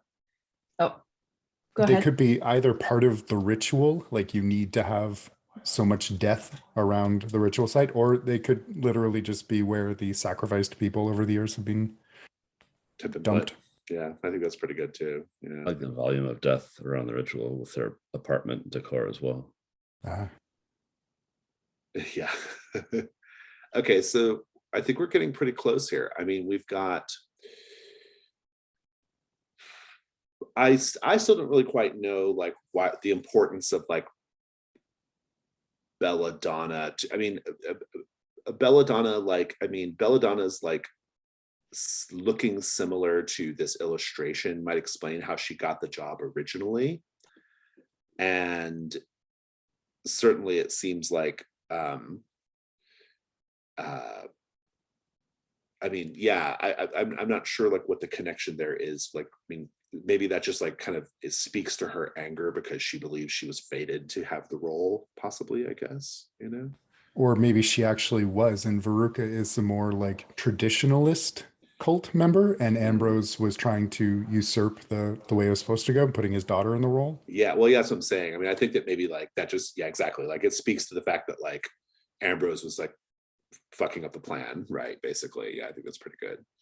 I would also add that taking out the life insurance policy does speak to the fact that there would be no qualms about killing her for any reason. Like they were already going to, like, they had already hatched a plan to murder her. They just did it prematurely. So yeah, like, it just happened too early. Yeah. Murder instead of sacrifice.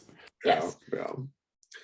Yeah, and Ambrose basically like, you know, gave up the goat there when he said that we were gonna do it. I'm glad something happened from me ejecting all of us from the party. I mean, you got a lot of clues here. You got a +2 on the roll at this point. I don't think the marking of the Occluded King means anything because it's connected to the camera and Otho's weirdness. I don't know if that has any connection. And I'm not even sure how relevant it is that Natasha was going to leave the show, because it sounds like Veruca and Belladonna would have welcomed that, right? So I don't know if that's even connected either. But you got 10 clues at a +2, which feels like a pretty good roll.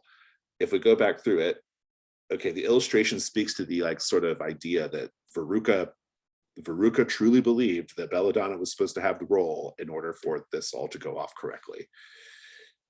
Natasha being Ambrose's secret daughter speaks to the idea that Natasha is just fucking up the whole thing, basically. And that's what Veruca's pissed about. Ambrose and Veruca being at odds about the production just further speaks to that. The insurance policy indicates that they, they did intend to kill Natasha as part of the ritual. That was definitely part of the plan. Also, Veruca might be, it could also just be like, I mean, Veruca, if the insurance policy pays out, Veruca benefits as well, so it's a secondary reason for maybe having her killed. The Sedatives, we know that Natasha was behaving very strangely during the performance, and the Sedatives explain that. The Bridia Ward speaks to jealousy. Fooling around with entities speaks to both jealousy and the fact that Natasha was messing up the program.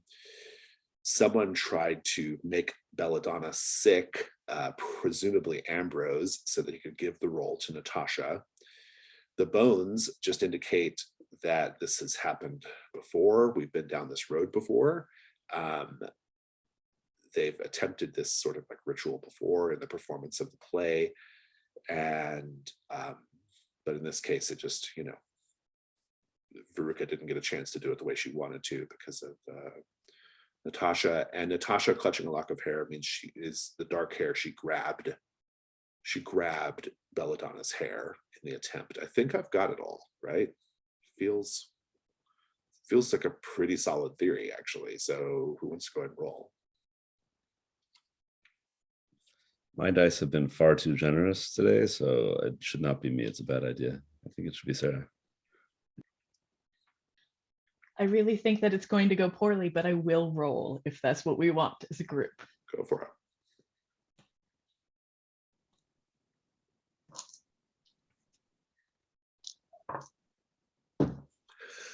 I swear to you, it's a 4. No. Oh God, this doesn't happen. I told you so is exactly what we need to do about that. So you have a 6, which is a miss. And we can't pull a, this reminds me of Amanda Delacorte on a Theorize, correct? None of Theorize, but we can do the new version of Theorize where I let you all mark a crown in order to bump it up to a 7. So it's up to you. You all have some to spend, so. I'm game. Yeah, I'm fine with marking the crown. So it's a 7, which means that you are correct, but I will add an unwelcome complication to the solution itself, or present a complicated or dangerous opportunity to take down the culprit or save the day. So the unwelcome complication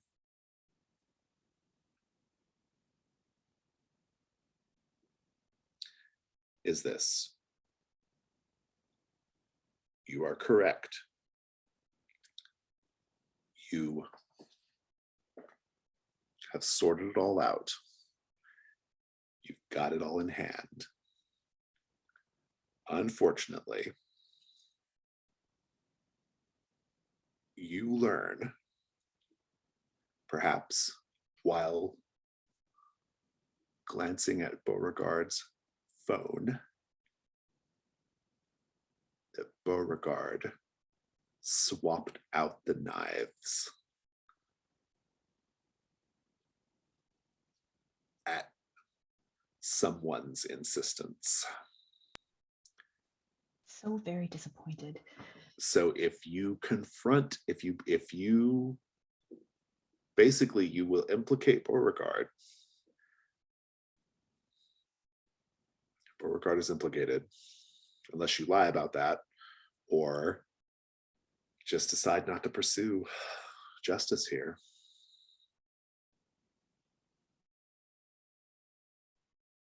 I mean, I haven't checked my cozy little place yet. I do have a number for a very good lawyer. I think that there is an opportunity for me to give Beau a short sentence. And I'm very disappointed in him. He needs at least 6 months. I'm outside of Boston, so I can use Robin Masterson's lawyers too. Good. We could double up. So you're gonna help. You're gonna help out. You'll help him with his legal case, but he's gonna be he's an Implicated, accessory. yes. Yeah, he's an Yes. accessory. Yeah. But otherwise, you're correct. Do you go tell the police or what? How do you get them? How do you bring your men, your women to justice, as Ooh. it were? The police. Yeah. I would go to Bo directly. I really would. Yeah. And he says, But then well, how do we bring him? Yeah, it's okay. Go ahead. well, I mean, are you going to like go to him directly to get him to like, so he goes to the cops or what? I feel like he would need to go and turn himself in and give away the game. Got it. And then Got it. that will then before it'll be look kindly on the whole thing, and then I can get him a decent lawyer. And Yeah. so yes, I would go to Bo. We'll say you convince him to do that. And obviously it's a bit of a, bit of a somber end because Bo will be arrested. And so will Veruca and Belladonna. And Bo will have very good legal representation. But he could be facing some time depending on how much he knew, And I just don't understand how he could have possibly gotten mixed up in something like this. This is well, ladies. Well, B, the good news is that now you've got a contact on the inside if we need one for future investigations. LMA, I appreciate your attempt at humor, but Not the I greatest don't know joke. if this is the moment for that. That concludes Exit Stage Death. Congratulations on successfully solving this mystery. All I right. wonder how many of B's nieces and nephews end up killing people. I am owed some crowns, I believe. So who wants to go first? Go ahead. I have a few. So I marked the void crown too. That was just okay. So I marked a scene in the present day showing a private side of you very few get to see, and a scene in the present day showing a burgeoning romance. I would like to pair those two. And we see B in her home, and very it's a lot of mid-century modern furniture. She has a lovely, lots of wood, lots of teak. She likes to antique outside of the town, and she's got a lot of little knickknacks and things like that. And she is sitting at a beautiful table that's very dark wood and has a chess set in front of her, in which there is no opponent in the chair opposite her, but you can see all of the moves have been placed. And she opens a letter. You see her get the mail. She's very excited for this letter. She's got a little bit of verve to her, which is something very challenging. I can't imagine her mood's the greatest knowing Bo's situation, but this still brings a little smile to her face. And she opens it and she smiles and smiles again and then giggles a little bit, which is very out of character for her. She doesn't snicker or twitter at all, but she's got a little bit of charming giggle to her, and then she moves the black piece, the knight, over, and then sits both dreamily looking at the board and occasionally looking over at the handwritten letter she opened. Good. Love it. Who wants to go next? I can go. I chose a flashback showing how you are an imperfect mother. And I think it is, it's back when Callie was in London, and this isn't a singular event, but her son Michael was always a musical child and always had recitals and things like that. And Callie, being oftentimes the absent-minded professor, missed more than one, and he would usually just be a little quiet for a few days, and then she'd remember. And she missed a really important to him recital for someone else's thesis defense, and she came home and Michael just didn't come back from the recital that day. He ran away, and she never quite understood why it was so important to him that she showed up. And so she waited him out, and eventually he came home, and they proceeded with their chilly relationship. Thank you. I marked the pallid mask. There's not a direct narrative question, but I would say that on the balcony, seeing the starless night sky, I presented a gruff exterior, sort of like, this is nothing. But it kind of shook me. Like, the end times might actually be near, and I'm not sure that I'm prepared for that. Very good. Let's do our end of session questions this time. Everybody did solve a mystery, so you'll get XP for that. And B, did you secretly undermine the authority of a local official? I really didn't. Yeah, weirdly, no. Did you dote on someone? Honestly, unless you account a sparkling defense of my nephew at every turn, no. No, well, you No, I got did that not. last time anyway. Yeah. Did the murder Mavens, or I'm sorry, Dr. Thibault, did you share a memory of a late family member? She did discuss her husband's disappearance with Maxime. Well, and your son as well. Oh, yes. Did you behave like a woman half your age? Trying to evade the police and sneak into the basement. Yeah, that's good. LMA, did you dote on someone? Try to dote on that mortician. I don't know if they caught the doting or not. I'll take it. Yeah, I think it's good. It's a good scene, if nothing else. Did you show someone that you quote still got it? I don't think so. Very good. And let's go ahead and do our stars and wishes. Who would like to go? I'll start today. Stars, I like this session a lot. It was really good. What I love about Exit Stage Death is, as a mystery, is there are so many fun opportunities for interactions with characters, and it introduces a lot of like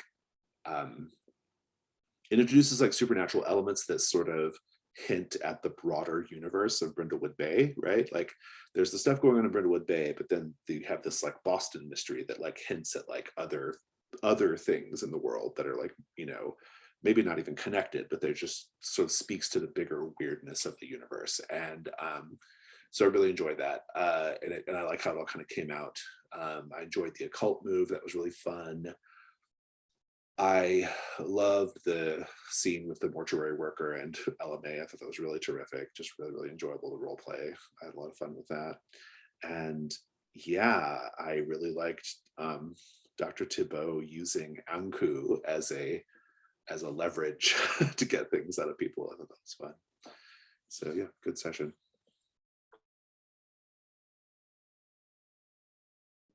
Can I ask a quick game thing with the Occult Move?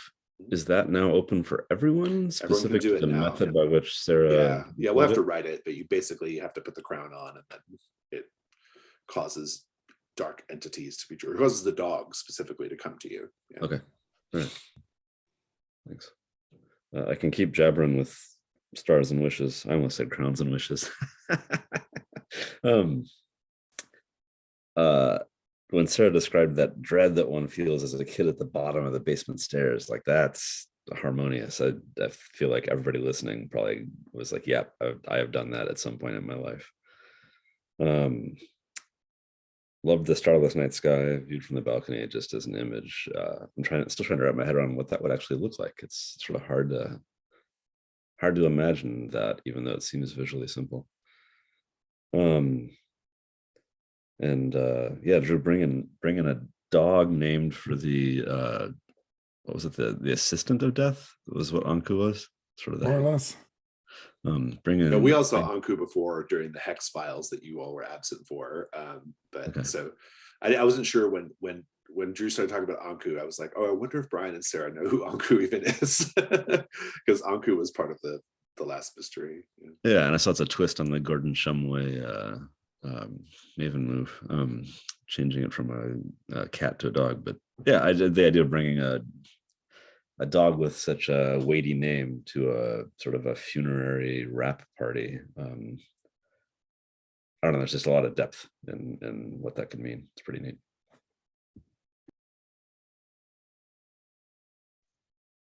Brian, did you have wishes? Nothing special. I'll go. I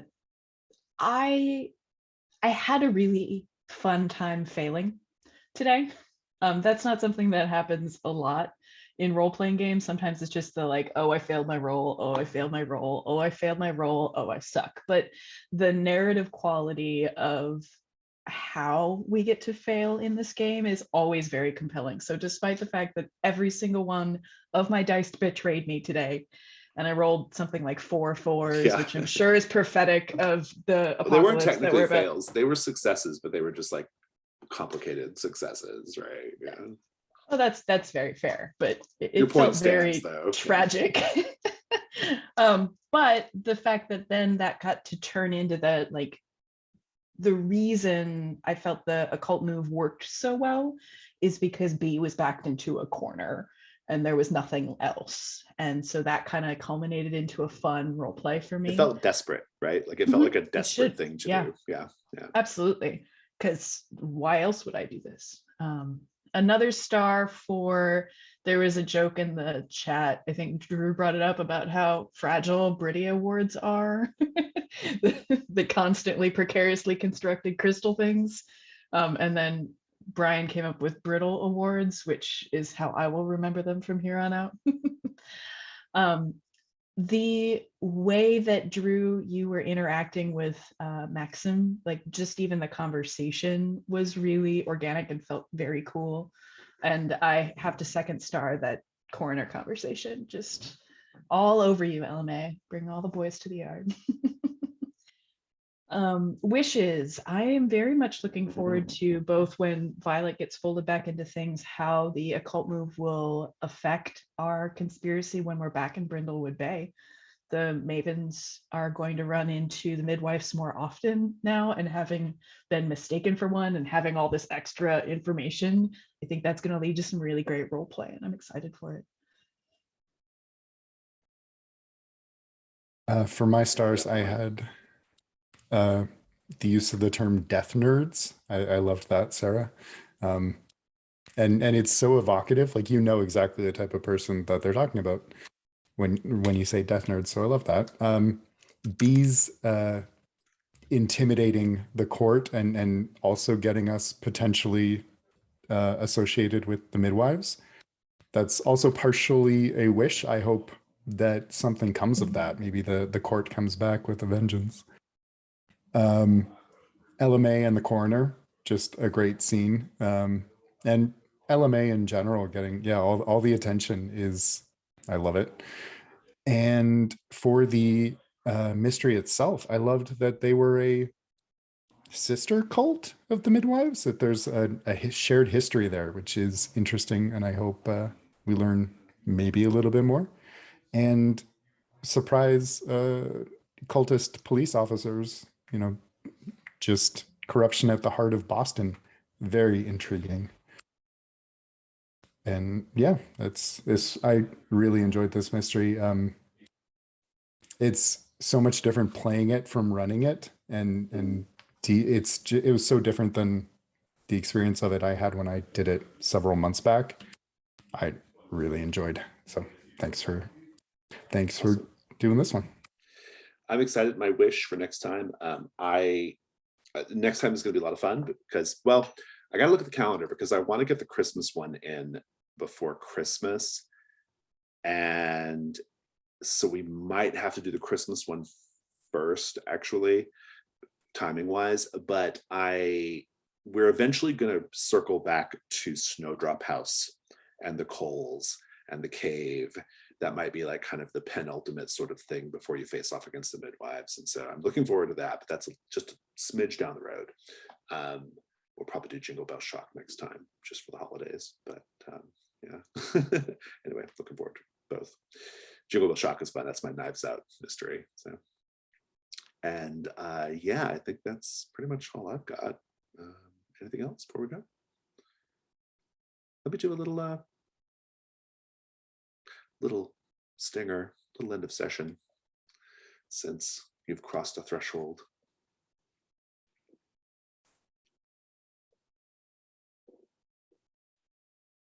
We see a creature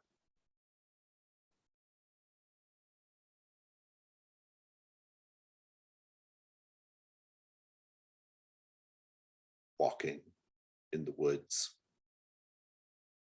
at night. Crunch, crunch, crunch. We can't see the creature exactly, but we do see that it walks with hooves.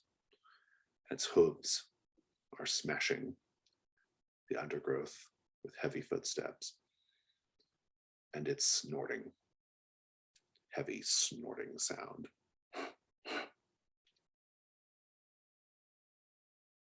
It approaches a cabin. The cabin is, the wood is riddled with bullet holes. The wood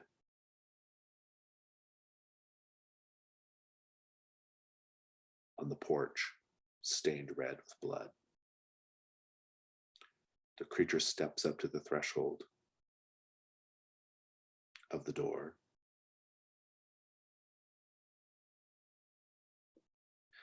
And the door opens up, and two black dogs with glowing red eyes approach. And they look at this creature, who we still haven't really seen. We just sort of almost seeing things through their eyes. And they turn and lead the creature inside the cabin. And inside the cabin, we see Mrs. Carfax and Jane Leaf and Etienne sitting at a table. And they look up at the creature and they say, "Well, it took you long enough to get here," Mrs. Carfax says. And that's it. I'll stop the recording.